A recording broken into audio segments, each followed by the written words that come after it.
Assalamualaikum warahmatullahi wabarakatuh. Alhamdulillah rabbil alamin. Wa bihi nasta'in ala umurid dunya waddin. Asyhadu an la ilaha illallah al-malikul haqqul mubin. Wa asyhadu anna Muhammadan abduhu wa rasuluh afdalul makhluqin. Allahumma shalli wa sallim wa barik ala Muhammadin wa ala alihi wa ashabihi ajma'in. Amma ba'd. Pertama bersyukur kita kepada Allah Subhanahu wa taala. Alhamdulillah karena rahmat, nikmat dan karunia dari beliau pada hari ini kita kembali berjumpa untuk menyampaikan beberapa materi tentang manasik haji yang insya Allah pada pertemuan kali ini akan kami beri judul yaitu pelaksanaan sholat arba'in dan ziarah. Kemudian bersalawat kita kepada Rasulullah Sallallahu Alaihi Wasallam. Allahumma sholli ala Muhammad wa ala ali Muhammad, karena beliau adalah satu-satunya idola, panutan dan ikutan kita sebagai umatnya. Bapak-bapak, ibu-ibu, jamaah calon haji Kabupaten Solo yang berbahagia, sesi ini hari ini kita akan coba membahas sekilas tentang pelaksanaan sholat arba'in. Kita mulai yang pertama dari pengertiannya. Arba'in atau juga bisa dibaca dengan arba'un. Artinya adalah 40.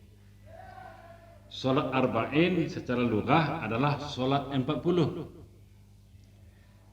Secara istilah adalah sholat rawatib yang dilakukan berjamaah bersama Imam Masjidil Haram Nabawi Madinah Al-Munawwarah sebanyak 40 waktu sholat.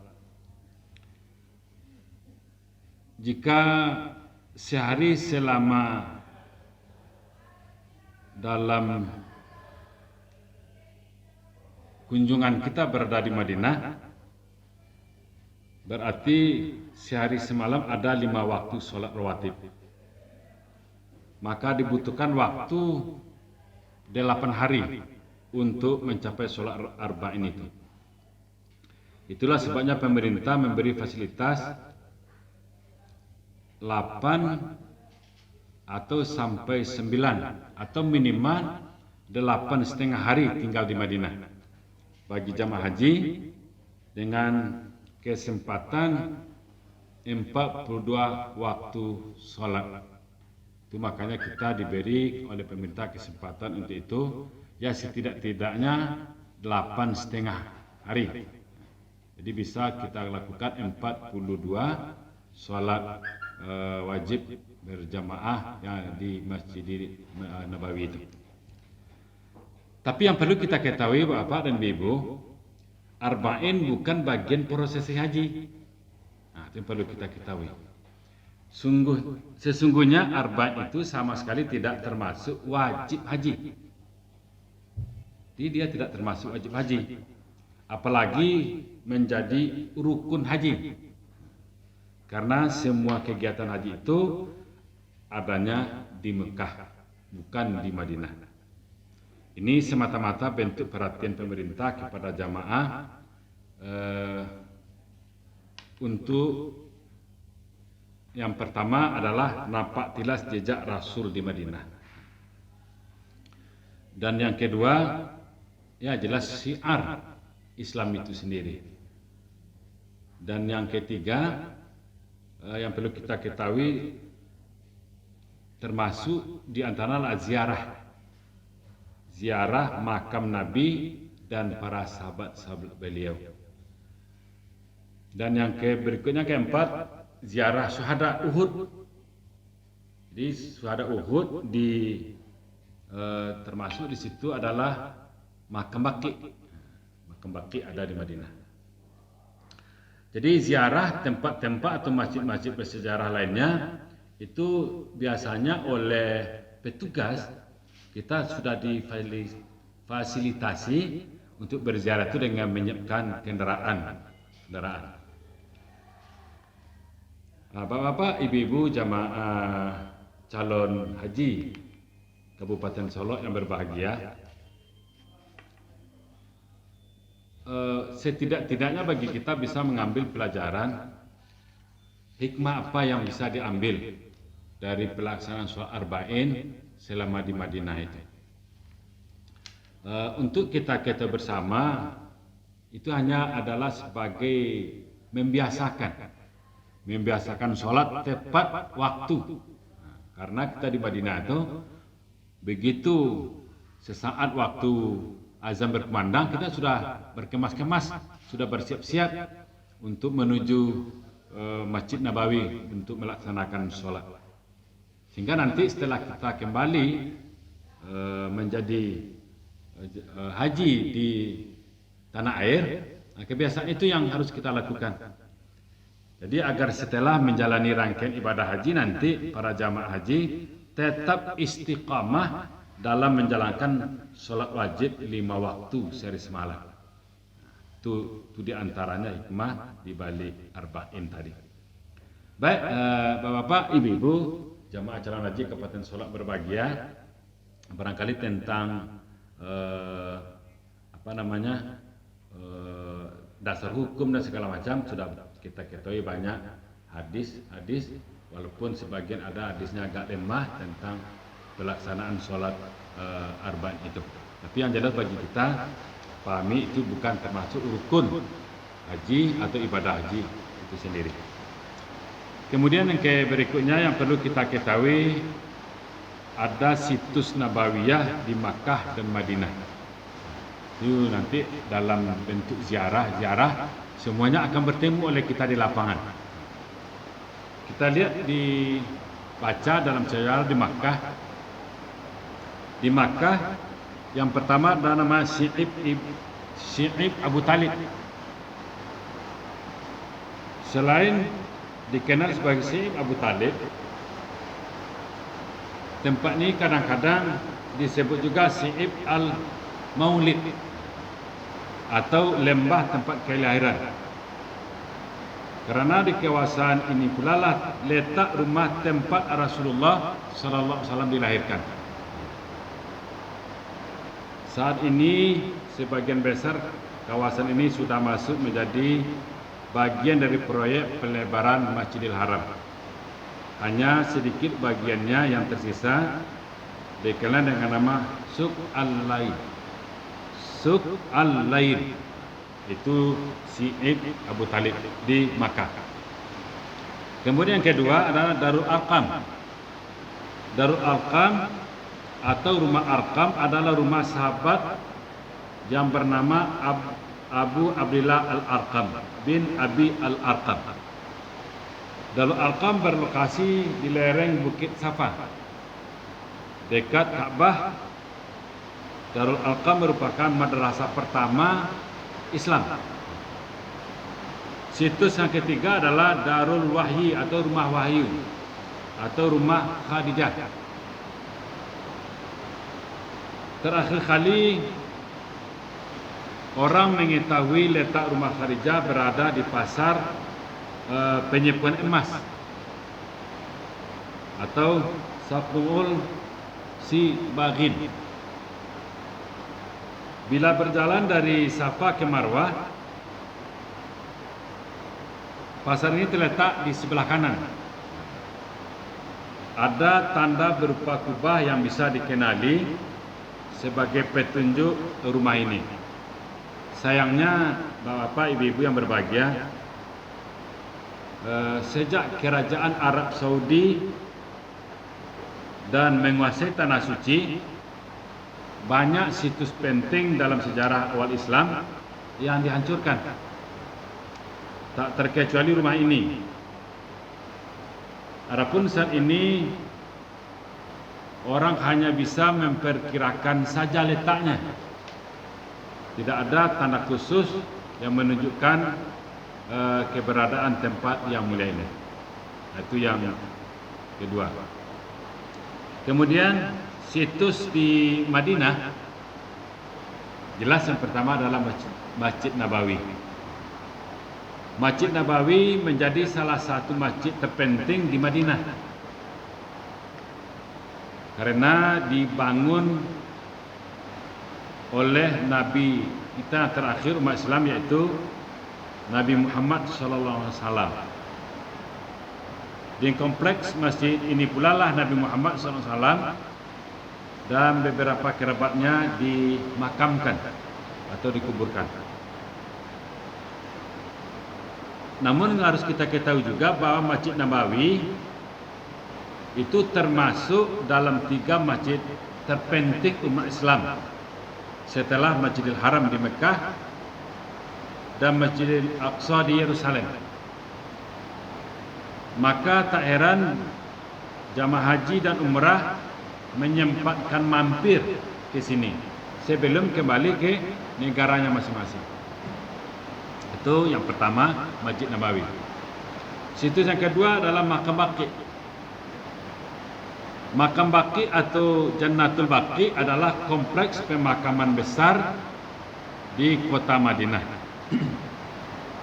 Lokasinya berada di seberang Masjid Nabawi, tempat Nabi Muhammad dimakamkan beserta para kerabatnya. Pada musim haji, tempat ini sangat ramai dipadati oleh para jamaah yang berkunjung. Tapi di situ tidak ada kuburan yang dibangun atau yang tembok. Cuma ada tanda-tanda nisan saja. Kemudian ketiga situsnya adalah Kubah Hijau. Bapak Ibu jamaah haji Kabupaten Solo yang berbahagia, di atas makam Nabi kita Muhammad SAW dibangun sebuah kubah yang besar berwarna hijau. Maka orang-orang menyebutnya sebagai Kubah Hijau. Kubah ini berada di sisi tengah Masjid Nabawi. Tak hanya makam Nabi Muhammad SAW yang dipayungi kubah, ada juga makam 2 sahabat beliau, Abu Bakar dan Umar bin Khattab di situ. Itu yang ketiga. Yang keempat adalah Qiblatain. Apa itu Qiblatain? Masjid yang mempunyai 2 kiblat. Selain Masjid Nabawi, ada 2 masjid bersejarah di Madinah yang wajib dikunjungi. Salah satunya adalah Masjid Qiblatain.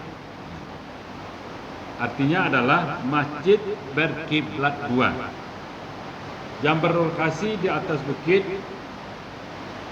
Di atas bukit, bukitnya bukit kecil. Bukit kecil menuju Universitas Madinah. Kenapa bisa berkiblat 2? Pada zaman dulu orang-orang Bani Salamah dan Nabi Muhammad SAW menunaikan sholat menghadap ke Masjidil Aqsa. Kemudian turunlah wahyu dari Allah SWT tentang kiblat, tentang kiblat sholat yang menghadap ke Ka'bah atau Masjidil Haram. Jadi sejak itu masjid ini dinamakan Qiblatain atau berkiblat 2. Pertama ke Masjidil Aqsa, setelah itu pindah ke Masjidil Haram. Situs yang kelima adalah Masjid Quba. Masjid besar ketiga di Madinah adalah Masjid Quba. Itu termasuk masjid besar. Lokasinya berada di sebelah tenggara kota Madinah. Itu sekitar 5 km dari pusat kota. Masjid ini juga dibangun oleh Nabi kita Muhammad SAW sesuai perintah Allah SWT yang diturunkan melalui surat At-Taubah. Jadi masjid bercat putih ini bentuknya terbilang sederhana, tapi namun menjadi acuan pembangunan masjid-masjid di seluruh dunia hingga sampai kini. Yang berikutnya adalah Jabal Uhud. Kalau di Mekah ada nama Jabal Rahmah, Madinah punya Jabal Uhud untuk mengenang perjuangan para khilafah atau para khalifah maksudnya saat terjadi perang Uhud. Sesuai namanya yaitu Jabal yang berarti bukit. Jabal yang berarti bukit. Tempat bersejarah ini berada di atas ketinggian bertanah tandus, tanah tandus. Itu namanya Jabal Uhud di situ. Baik, Bapak Ibu jamaah haji Kabupaten Solo yang kami muliakan dan kami banggakan. Sekarang kita akan coba melihat sedikit tentang pelaksanaan ziarah di Makkah dan Madinah. Yang jelas tidak ditekankan untuk berpergian kecuali pada 3 masjid, yaitu Masjidil Haram, Masjid Qubni, Masjid Nabawi, dan Masjid Aqsa atau Palestina. Nah, itu di antara hadis riwayat Bukhari dan Muslim. Di sekitar Masjidil Haram atau Makkah, yang pertama ada namanya Maulid Nabi. Maulid Nabi sallallahu alaihi wasallam adalah tempat kelahiran Nabi sallallahu alaihi wasallam. Tempat tersebut sekarang dijadikan perpustakaan umum. Letaknya di sebelah timur, halaman timur Masjidil Haram. Dan yang kedua namanya Masjid Kucing. Nah, kenapa pula bernama Masjid Kucing? Nama asli masjid ini adalah Masjid Abu Hurairah. Letaknya sekitar 400 meter sebelah timur laut Masjidil Haram. Masjid ini dulunya dipergunakan oleh salah seorang sahabat dan malah termasuk perawi hadis, yaitu Abu Hurairah radhiyallahu anhu, untuk mengajarkan agama Islam. Konon Abu Hurairah ini menyukai kucing. Makanya masjid ini oleh jamaah haji Indonesia dikenal dengan nama Masjid Kucing. Kemudian ada yang situs berikutnya ketiga, Makam Ma'la. Pemakam Ma'la merupakan pemakaman tertua di Makkah. Di sana terdapat pemakaman umum mukmin Siti Khadijah, istri pertama Rasulullah sallallahu alaihi wasallam.